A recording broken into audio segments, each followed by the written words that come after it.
Hi, and welcome to the Firehouse Quick Chat. My name is Peter Matthews, and I'm excited to have Chief Jake Rhoades from Columbia Southern University on with us today. We're going to learn a little bit about Chief Rhoades as well as Columbia Southern University's programs and what it is they offer for the fire service. So, Chief, let's learn a little bit about your background and your time in the fire service and what you've done and where you've been. Sure. Thank you, Peter. My name's Jake Rhoades. I'm the fire chief in Kingman, Arizona. I've been in the fire service 28 years. I actually just turned 28 in the fire service just about a month ago. Happy anniversary. Thank you. I started my career in Stillwater, Oklahoma, right out of college. I went to Stillwater, great town to become a firefighter, got lots of experience. I was fortunate that I got to promote early and promote up through the ranks to the position of training chief, which I served for a few years. And then from there, I went over to Rogers, Arkansas, and served as deputy chief of training and special operations under Tom Jenkins for 4 years. Okay. And then I got the opportunity to be the chief of Edmond, Oklahoma for a couple of years before I came west to Kingman, Arizona. About an hour south of Vegas is where we reside. We're accredited ISO 1 fire department, great little organization, fantastic opportunity. On the other side, I'm active in presenting in many different facets, many different venues across the country. I'm a commissioner for the Commission on Fire Accreditation International, active in the IFC and several other organizations, as well as on the state level with I'm on the executive board for our Arizona Fire Chiefs. That's great. That's quite the background. It seems like you're certainly plugged into a lot of places, which seems to be the perfect fit for what we're going to talk about today. So you're the curriculum lead faculty for the fire programs at Columbia Southern, correct? Yes, sir. So okay. My background is training and education. Even today as a fire chief, I'm a training officer or training chief wrapped up in a chief's body. So it was a natural fit for me early in my career as I was teaching and doing other things, from firefighter training, you name it, all those hands-on topics, to go into education. I really pushed myself that way in education. I had the opportunity to become a faculty member here at Columbia Southern. And one thing led to another, from a part-time to a full-time to a lead faculty position, to the curriculum lead faculty. So in curriculum, I kind of oversee the development of all of our program for fire and EMS, everything from, and it's amazing how complex it becomes once you're in the academic world. Yeah. When you talk about aligning of outcomes and program learning outcomes, the course learning outcomes, the curriculum you're going to use, and how it aligns to assignments. It's an amazing process, but that's what I really enjoy. So I get to oversee both the fire and EMS for the university. That's great. I mean, and again, it sounds like you're a great fit for that with a diverse background, with a passion for training and education, right? It's all coming together in a much more organized and I guess almost a stricter matrix to make sure that folks are doing the right steps to get their degree completed. So it's cool. It's funny that we were speaking about this morning, and if you go down to some of the not lower universities, but local community colleges, things like that, a lot of times they'll have their subject matter expert or instructor use their own curriculum and develop that. Ours is much more structured. It is a process. So normally when we have a course that's being revised, it's about a 9-month process. Oh, wow. And so we keep that on a regular cycle. So for instance, the fire and EMS are on a 2 to 3 year cycle, just because it's so dynamic and changing so much. And our advisory board kind of demands and wants us to keep changing, keep it relevant, because our world's changing a lot. We actually just had one course that we're revising that actually now has pandemics and other things relative to what's happening today. So responsive to the day of what's going on as quick as you can. 100%. And how does that student apply it down to his local level? That's great. That's great. So tell us a little bit about, Columbia Southern and the degree programs that you offer for the fire service. I know, in conversations almost on a weekly basis, you find somebody who started and then, they got hired, or, they never went that route, or any different reason. But you have a lot of folks who are either picking up their degree program midway, or seeking a degree. So tell us about what Columbia Southern offers for the fire service. So fire service and EMS both are evolving, continue to evolve. And I'd say the last 5 to 10 years, you see a lot of departments that are putting in promotional requirements and things like that, just to raise the level and succession planning and all that. So that's where Columbia Southern comes in. We've been doing this for 25 years. There's a lot of universities out there that offer online education, but for 25 years, this is exactly what Columbia Southern's done. It's not another part of a university. You can go to, for me, Arizona State or University of Arizona, and they offer courses. Online education is what we do. Everything is built around how do we better serve the adult learner in all of our curriculum. So for us, it's a broad range, everything from a associates or in fire science or a bachelor's in fire administration. Okay. And our EMS side, we just added an associate's degree as well to get that EMS student in the door. So on the private side or whatever their career track is, that they have an associate's and a bachelor's degree there.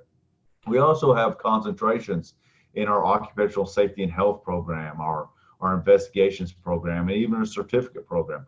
So we offer the wide variety of programs for students who might be pursuing a promotional examination or requirement, or they have something in their life that they're just trying to fulfill. And it's maybe that goal that kind of eluded them several years ago, and now they're back. And that's what fits so much, because let's be honest, if you're in rural America, and trying to get a university and go to a brick and mortar school, it's impossible. Me in Kingman, Arizona, I have no other access to a university around me. So I have to find another way. And I'm a perfect example that when I finished college, or when I left college and got my, went into the fire service, I was about 12 credits short of a degree. So I actually took about 10 years before I went back and got my degree at the same university. They worked with me great, but then it was time for my master's. And in Stillwater, I started the master's program there at Oklahoma State University, but it was 2 or 3 days a week. It just, with my life and kids, that became cumbersome. So I looked online, and I was able to do that through a university that offered online. And that's what we see, balancing work, education, kids, other commitments. That's where online education is so invaluable to adult learners who want another step in their life, another step in their career. Well, that's great. And, interesting hitting, right? 12 credits is actually not that much in the scheme of things, but when you have an opportunity, you want to jump on that. And it is a challenge. I mean, I'm unfortunately a 2-time dropout. But I did find a much better value in education. And then part of it was online when I returned the second time. And as an adult, you take the lessons a little more serious. You have a little more depth to what's being discussed. So it was a lot easier second time around. I'll finish on my third time, guarantee you that, right? But I mean, it is an interesting process, and with everybody being so busy, and whether you're on the volunteer side and you're giving this your all, and you still have a full-time job, or on a full-time job, you've got family, and so it's interesting. So it seems like a great way to do it. And you mentioned earlier the board that you have at CSU. So what is the process? I mean, you mentioned, the curriculum's always being updated. So how does that board fall into the role of making sure that what content you're putting out is meeting today's fire service needs, as it's so dynamic right now? So a couple things, actually. We have our curriculum on either a 2 to 3 year cycle, a revision schedule. If you see the other side of my office here, it's got a big whiteboard with all that on it. We're fortunate here that we attract a lot of industry leaders, faculty members. We have upwards of 40 to 45 faculty members in fire and EMS who are very active in the fire service and have played significant roles. So one, we benefit from subject matter experts that are living it, that are doing it, and every day they're a part of it. The other part of that is we bring in an advisory board with industry experts, and some very, very popular names and organizations that we bring in. Bobby Halton, probably one of the bigger names, Rick Lasky's, people like that, Sarah Janke, people that in their respective areas, Lori Burns from AMR. I mean, we try to get those experts. So when we show them what we're doing, they can kind of bless it or say, hey, let's think about this. This is what's coming down the road or what we're seeing. And we incorporate that. That's why we're able to keep our curriculum on a cycle, a fast track. And that's my role, is to keep things moving and incorporate those ideas as it comes. And it's nice to be able to do that and kind of get that input from industry experts, not only our faculty, but those advisors who aren't associated with our program every day, but see the industry every day. Yes, yeah, that's great. And so with that, I mean, with the programs that you're running and them being so dynamic, critical thinking is a huge part of higher education, right? That's why we get educated to broaden our perspectives, broaden our world, and be able to see things from different perspectives. So through CSU and the online program, how do you sharpen their critical thinking skills? And for instance, something with COVID, right, the pandemic, that's a time where critical thinking is just key, right? It's every day your policies are changing. This data is coming in, that data is going out. So how do you put all that together and use the critical thinking skills you're teaching them online to go out into the field? So one thing that we've really focused on in the last 3 or 4 years is really making that adjustment, is how do those students take the curriculum, take the book, and go apply it in their community or their department, their organization. That's been a huge change in that a lot of programs out there, and even on the certification side of thing, once you read a chapter, you take a multiple choice test. Well, good test takers, I'll be honest, there's times in my career where you don't necessarily have to study. It's A, B, C, D, and you the process of elimination. Now, our program learning outcomes, our course learning outcomes, and then our assignments, we're making those to where those students are actually looking at, let's take a fire systems in their community. They're going out and inspecting those buildings, looking at those fire systems and how do they work, and then applying the lesson, right? That it's easy to look in the book, but how are they applying it to that fire system or human behavior in fire? What are those egress drills?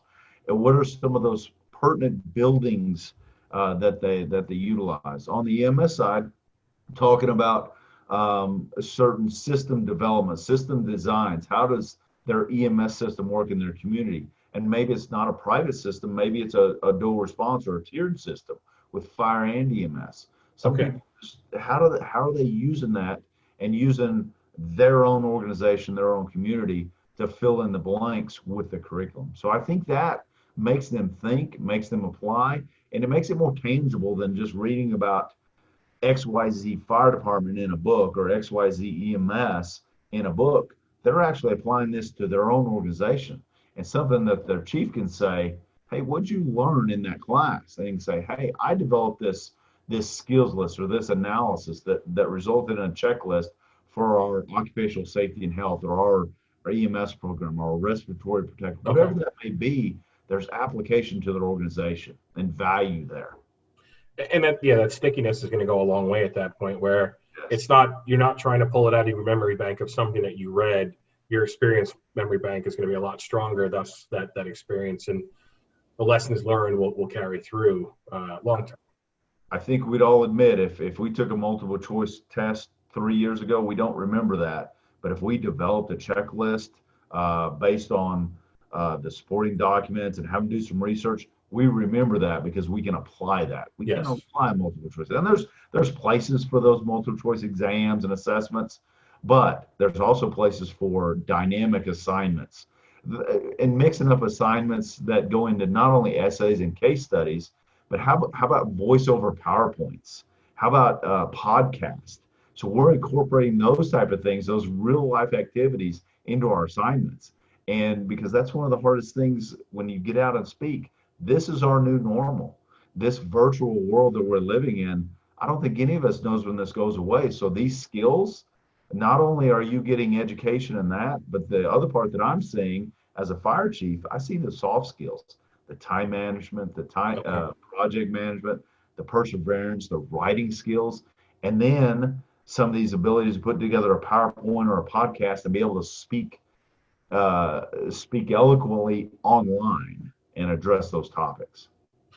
You know, and those are some good points. So some of the folks that I know that have been through the program, they're in the program right now, they mentioned time management. That's a big thing, right? They block out 4 hours on Thursday. You know, everybody leave them alone.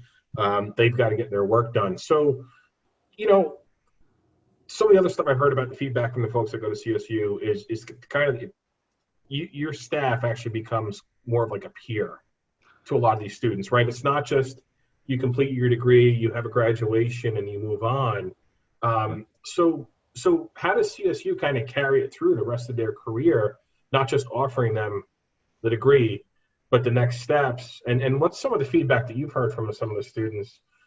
So it is exactly that. You build those relationships, and the fire service, public safety in general, is generally a small world, right? Yes. Yeah. And we have name recognition throughout. So it's nice when students, they can be as engaged as they want. And we're still working on methods such as we use Collaborate, which is much like a video classroom that we can get in and further engage students. So we have that we have that interaction with students that we can do that. So we build that relationship. And in the fire service and public safety, EMS as well, we get that bond. So down the road, whenever students talking about a faculty member, they're usually working together in some sorts, because as I said earlier, usually our students are working on some type of promotion, whether it's to a company officer level, a chief officer level, to a fire chief level.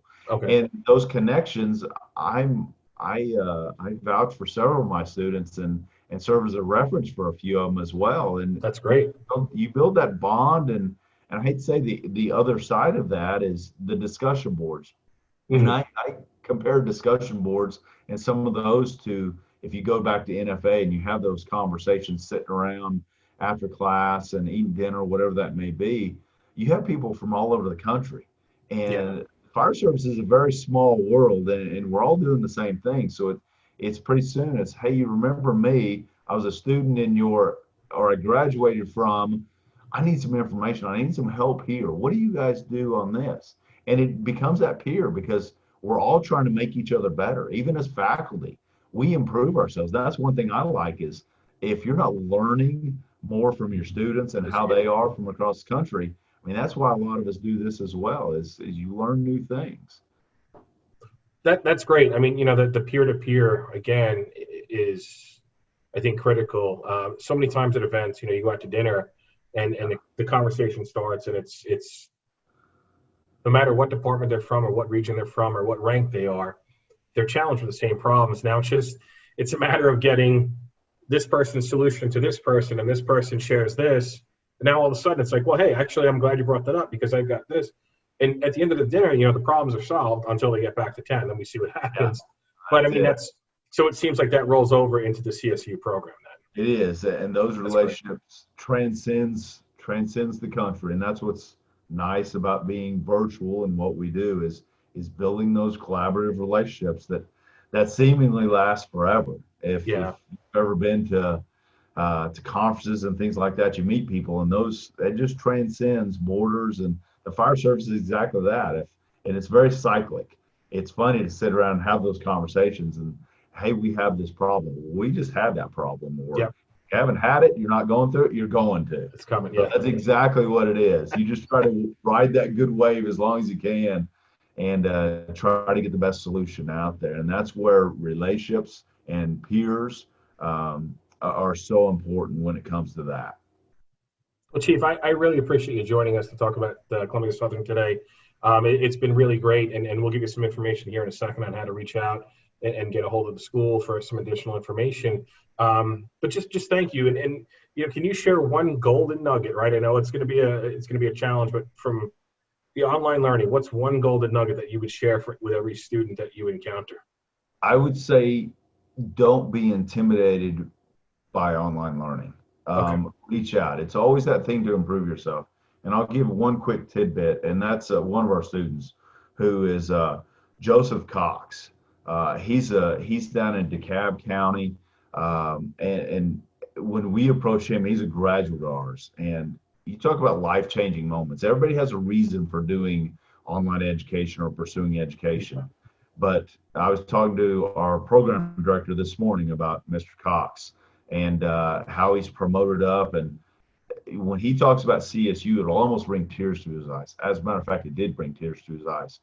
And that's how important this program is. And he would testify that he's not where he's at as the emergency manager for DeKalb County without CSU and the skills that it's brought him.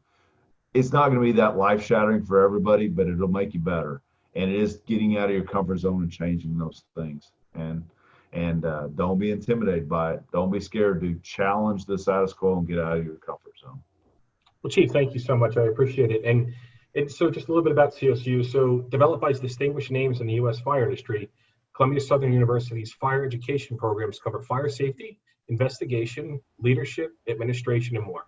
CSU's online Bachelor of Science in Fire Administration is actually recognized through the Fire and Emergency Services Higher Education, or FESHE, a network of U.S. Fire Administration's National Fire Academy. You can learn more at columbiasouthern.edu or call 877-347-6050 for more information. Chief, thank you so much. Thank you to the folks at Columbia Southern for working with us today. And we hope some of you watching today become a part of Chief Rhoades' programs here in the near future. Thank you. Thank you, Peter.